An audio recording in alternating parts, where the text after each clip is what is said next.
Hi guys, आज मैं एक नया टॉपिक लेके आया हूँ। तो topic is the limits of civil disobedience, कि जो सिविल डिसोबीडियंस था उसकी क्या कमियां रह गई, क्या खामियां रह गई। ठीक है, जो हम लोग पहले पढ़े थे स्वराज का जो कॉन्सेप्ट था, किसान के लिए, गरीब किसान के लिए, अमीर किसान के लिए, बिजनेसमैन के लिए, इंडस्ट्रीज के लिए अलग अलग था। ठीक है, अलग अलग धारणाएं थी, वही लिखा हुआ है।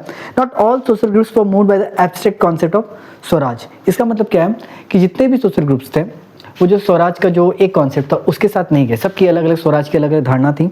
One such group was the nation's untouchables. ये अनटचेबल्स कौन है?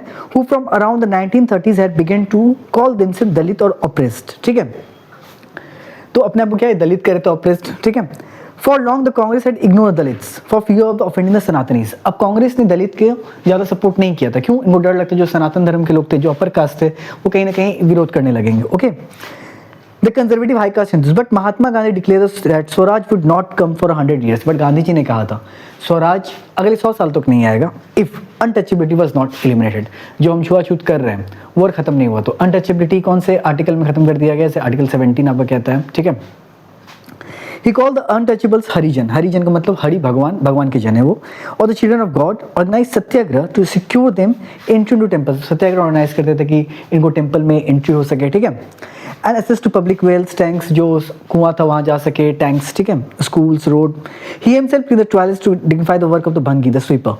वो गांधी जी ने खुद जो टॉयलेट साफ किया कि ये जो वर्क है कोई खराब काम नहीं है। ठीक है, काम होता है। And persuaded upper caste to change their heart and give up the sin of untouchability. और अपर कास्ट लोग को परसुएड की मनाए कि भाई ये जो पाप है अनटचेबिलिटी का, उसको खत्म कीजिए। ठीक है, but many Dalit leaders were keen on a different political, but जो बहुत से दलित लीडर थे वो कहीं ना कहीं डिफरेंट सॉल्यूशन खोज रहे थे। ठीक है, they began organizing themselves demanding reserve seats in education institution and a separate electorate that would choose Dalit member for legislative council. देखो सिंपल बोला, तो मैं कहानी बता देता हूँ क्या होता है।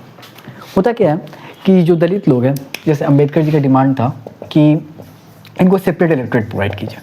सेपरेट इलेक्टोरेट क्या होता है कि दलित का नेता खड़ा होगा, दलित आदमी इनको वोट करेगा। ठीक है, ये कॉन्सेप्ट था। बट गांधी जी इनके अगेंस्ट है। गांधी जी ने बोला कि अगर दलित का आदमी खड़ा होगा, दलित आदमी वोट करेगा, तो कहीं ना कहीं कभी भी अगर दलित को कोई प्रॉब्लम होगा तो जो अपर कास्ट हिंदूज है वो बोलेंगे कि भाई अपने नेता के पास जाइए। ठीक है, ये सोसाइटी को क्या कर देगा, डिवाइड कर देगा, दो भाग में कर देगा। ठीक है, कहने का मतलब है कि दलित का नेता, दलित का आदमी। बट गांधी जी चाहते थे कि हम आपको, ठीक है, अगर आप कमजोर हैं तो हम आपको रिजर्वेशन प्रोवाइड कर देंगे कि ये वाला सीट, आज भी आप देखिएगा SC ST के लिए रिजर्व है सीट, कि ये वाला सीट पे आप इलेक्शन लड़िए, बट वोट आपको सबको ही देगा, अपर कास्ट, लोअर कास्ट, जो भी है। तो यहाँ पे एक तरह से अंबेडकर और गांधी जी के जो विचार है वो नहीं मिलते हैं। और गांधी जी यहाँ पे फास्ट करते हैं कि अगर ऐसा होता है सेपरेट इलेक्टोरेट तो मैं फास्ट करूंगा, फास्ट अनटू डेथ। ठीक है, बट यरवड़ा जेल में क्या होता है, फिर एग्रीमेंट होता है। ठीक है, जिसको पूना पैक्ट कहते हैं। ये आपके एग्जाम में लिखा हुआ है, देखो क्या लिखा बुक में, यहाँ पे लिखा हुआ है Dalit participation in CDM was therefore limited, particularly in the Maharashtra and Nagpur region where the organization was quite strong. अब आपसे एग्जाम में पूछेगा कि लिमिटेशंस क्या था, तो आपको बोलना है कि जो दलित लीडर्स थे वो ज़्यादा पार्टिसिपेट नहीं किए थे। B.R. अम्बेडकर दलित को डिप्रेस्ड क्लास एसोसिएशन बनाया था 1930 में। याद रखिए एग्जाम के लिए, पर्सपेक्टिव के लिए कि B.R. अम्बेडकर ने कौन सा ऑर्गेनाइजेशन बनाया था, किस ईयर में बनाया था। क्लैश भी Mahatma Gandhi at second round table conference. अच्छा, सेकंड राउंड टेबल कॉन्फ्रेंस याद है, महात्मा गांधी कहते हैं। B.R. अम्बेडकर एक ऐसे इंसान है जो तीनों राउंड टेबल कॉन्फ्रेंस में गए थे, और भी लोग हैं, लेकिन B.R. अम्बेडकर यहाँ पे फर्स्ट, सेकंड, थर्ड में गए थे। ठीक है, by demanding separate electorate for Dalits, when the British government considered Ambedkar's demand, जब गांधी, जो ब्रिटिश गवर्नमेंट था, वो अंबेडकर की डिमांड को मानता है कि हाँ भाई सेपरेट इलेक्टोरेट दे देते हैं, क्योंकि देखो अंग्रेज जो था वो कहीं ना कहीं डिवाइड चाहता था, और वो चाहे कि हिंदू भी डिवाइड हो जाए। किसमें? Upper caste, lower caste. जैसे कि एक बार और इन्होंने डिवाइड किया था, सेपरेट इलेक्टोरेट ग्रांट कर दिया था मुस्लिम के लिए। ठीक है, When the British government considered Ambedkar's demand, Gandhi ji began fasting to death। Gandhi ji ने बोला कि मैं फास्टिंग पे जा रहा हूँ जब तक, मतलब डेथ तक। He believed that separate electorate for Dalits would slow down the process of integration of society। अब कहीं ना कहीं भाई हम हिंदू आपस में लड़ना स्टार्ट कर देंगे। ठीक है, अपर कास्ट, लोअर कास्ट, तो बोले ये कहीं ना कहीं खराब कर देगा समाज को।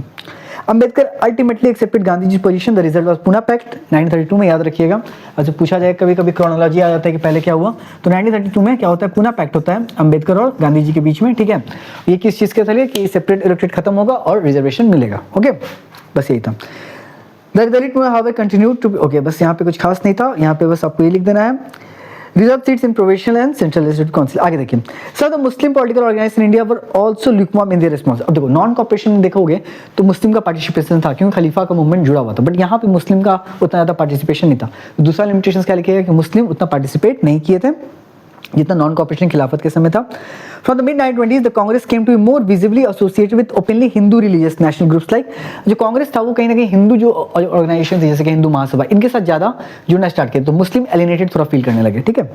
एलिनेटेड का मतलब थोड़ा अलग थलग फील करने लगे। As relation with the Hindu and Muslim worsened each community organize religion, अब हिंदू मुस्लिम का रिलेशन खराब होने लगा, दोनों हिंदू मुस्लिम क्या अपना अपना धर्म का जुलूस निकालना स्टार्ट करने लगे, ठीक है। Congress and the Muslim League made a first to renegotiate कि एक अलायंस किया जाए कि हाँ दोनों को मिलाया जाए, बट कैसे रिप्रेजेंटेशन किया जाएगा, मुस्लिम का कितना सीट होगा, ये सब में मामला के फंस जाता है, ठीक है। उतना भी यहाँ पे एक और चीज़ एग्जाम के लिए याद रखिएगा, जब से पूछा जाएगा कि क्या रीज़न था लिमिटेशन, तो ये लिखना है आपको कि ठीक है रिप्रेजेंटेशन को भी लेके मुस्लिम का कहीं ना कहीं हिंदू मुस्लिम एक नहीं हो पा रहे थे, ठीक है।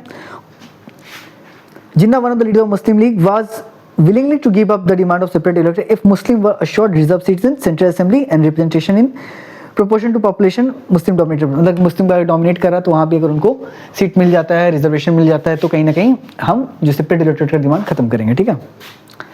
आगे क्या था, सिंपल एक और चीज़ था, when the civil disobedience movement started there was thus an atmosphere of suspicion and distrust between communities emanated from Congress large section of Muslims could not respond to the call of, अब मतलब कहीं ना कहीं मुस्लिम अलग हो चुका था और मुस्लिम के दिमाग में कहीं ना कहीं अब एक सेपरेट नेशन का भी मांग उठना स्टार्ट हो चुका था अंदर अंदर कि अब जो देश है वो हिंदू के सेंटिमेंट पे चल रहा है, कांग्रेस भी हिंदू को सपोर्ट कर रही है, मेजर लीडर्स कांग्रेस के हिंदू हैं, ठीक है। और क्या है मुस्लिम को क्या था, Muslim leaders and intellectual express their concern about the status of Muslim as minority within India, कि मुस्लिम एक माइनॉरिटी बन के रह जाएगा, उनका कल्चर ये सब कहीं ना कहीं इफेक्ट होगा, और दे fear that the culture and identity of minorities would be submerged under the domination of Hindu majority, कि उनका जो कल्चर उनकी जो आइडेंटिटी वो खत्म हो जाएगी। तो आपके एग्जाम में आएगा what are the limitations of CDM, क्या कमियां रह गई, तो आपको यही लिखना है पहला पॉइंट कि डिप्रेस क्लास नहीं ज्वाइन किए थे अच्छे से, ठीक है। फिर आपको लिखना है कि मुस्लिम नहीं ज्वाइन किए थे, फिर रिप्रेजेंटेशन को लेकर दिक्कत हुआ था, ठीक है। उनको क्या डर था कि फियर ऑफ एलिनेशन, कि हिंदू मेजोरिटी में कहीं उनका कल्चर ये सब चीज़ खत्म हो जाएगा। अब एक लास्ट टॉपिक है जो मैं कोशिश करूँगा कल प्रोवाइड कर दूँ, नहीं तो परसों मैं दे ही दूंगा, कोशिश करूँगा, the sense of collective belonging, उसके बाद चैप्टर खत्म। चलो थैंक यू।